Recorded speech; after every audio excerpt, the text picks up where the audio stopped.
Okay students, अब हमने Ohm's law को स्टडी कर लिया है। अब हमारे पास एक कांस्टेंट क्वांटिटी आ गई है, क्या? रेजिस्टेंस। इसको बोलते हैं हम रेजिस्टेंस। और रेजिस्टेंस क्या होता है? It is a property of conductor which resists the flow of charge. It is the property of conductor which resist the flow of charge. That means कि it resists the flow of current. ठीक है, उसको हम क्या बोलेंगे? Resistance. The property of it is the property of conductor which resist the flow of charge और the flow of current is called resistance. ठीक है, द एसआई यूनिट क्या होती है रेजिस्टेंस की? आपकी ओम। इसको रिप्रेजेंट करते हैं ओम से और इसको लिखा जाता है ओम। ठीक है, ग्रीक वर्ड है। अब ओम को, रेजिस्टेंस को हम लिखना चाहेंगे ओम्स लॉ की हेल्प से। अगर हम रेजिस्टेंस लिखना चाहेंगे तो हमारे पास क्या आएगा? R equals to V divided by R। ठीक है, हमने मान लिया कि पोटेंशियल डिफरेंस है हमारा 1 वोल्ट का, 1 वोल्ट, एंड करंट हमारा क्या है? 1 एम्पियर। करंट हमारा क्या है?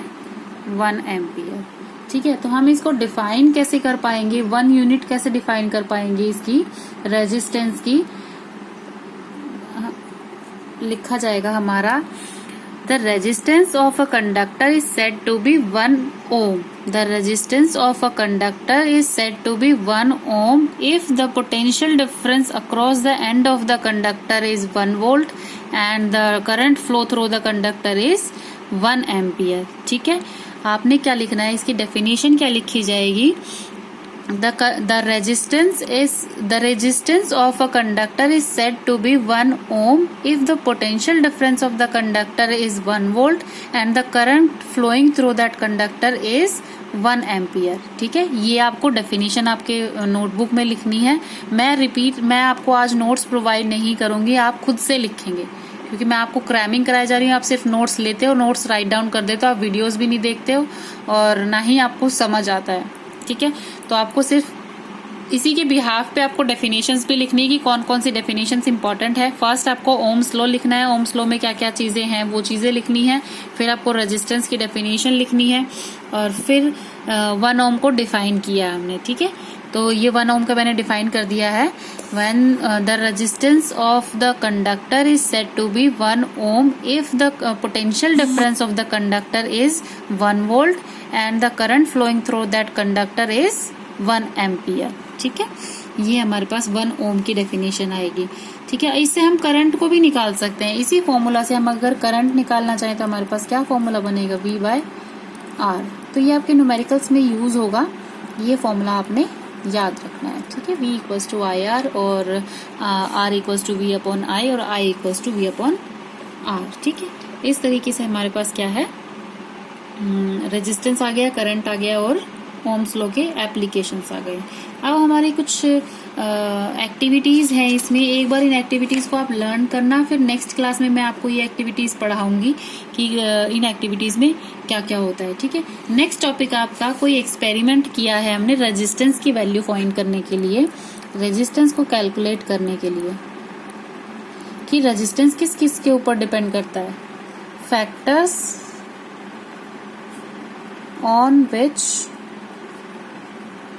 resistance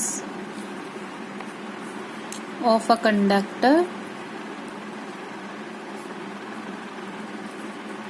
depends। factors on which resistance of a conductor depends। ठीक है, ये एक्सपेरिमेंटली ये प्रूफ हुआ है कि जिसे एक्सपेरिमेंट किया उस एक्सपेरिमेंट के अकॉर्डिंग हमारा डिपेंड करता है। Resistance of a conductor depends upon resistance of a conductor depends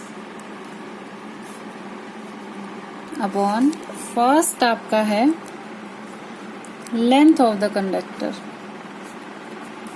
length of the conductor। second आपका क्या है? area of cross section, area of cross section of the conductor। ठीक है, थर्ड क्या है? आपका किस पे डिपेंड करता है? Nature of material. ठीक है, ये इन फैक्टर्स पर डिपेंड करता है रेजिस्टेंस। फर्स्ट क्या है? Length of the conductor. Second क्या है? Area of the cross section of the conductor. Third क्या है? Material of the conductor, the nature of the material of the conductor. ठीक है, तो हमने क्या बताया? आर क्या है हमारा? Directly proportional to L. And area पर कैसे डिपेंड करता है? एरिया पर डिपेंड करता है ये इनवर्सली प्रोपोर्शनल। फर्स्ट के अकॉर्डिंग आपका डिपेंडेंसी कैसे आ गई? R is directly proportional to length. तो आप ऐसे भी लिख सकते हो, depends upon length of the conductor लिख दिया, एरिया ऑफ क्रॉस सेक्शन लिख दिया, नेचर ऑफ मटेरियल लिख दिया। तो आप स्टार्टिंग ऐसे करोगे कि रेजिस्टेंस, और ये लिखने के बाद आपको लिखना है according to this law resistance. आपको ये ऐसे, सॉरी मैंने आपको ये वाली जो लाइन बोली है वो गलत है, ऐसे करना है आपने। ये जैसे रेजिस्टेंस की डिपेंडेंसी आपने लिख दी है, resistance of a conductor depends upon length of the conductor, area of the cross section and nature of the material. अब आपने नेक्स्ट डायरेक्टली लिखना है R is directly proportional to L. आप थ्योरेटिकल भी लिख सकते हो, डायरेक्ट भी लिख सकते हो। इनिशियली फर्स्ट क्या है? R is directly proportional to L. Second क्या है? R is inversely proportional to area of the cross section. ठीक है, अब इनको कंबाइन करके लिखेंगे तो हमारा क्या आएगा? R equals to, R is directly proportional to L divided by A. और अब हम प्रोपोर्शनलिटी कांस्टेंट हटाते हैं तो हमारे पास क्या आएगा? R equals to rho L A. ये हमारे पास क्या है? प्रोपोर्शनलिटी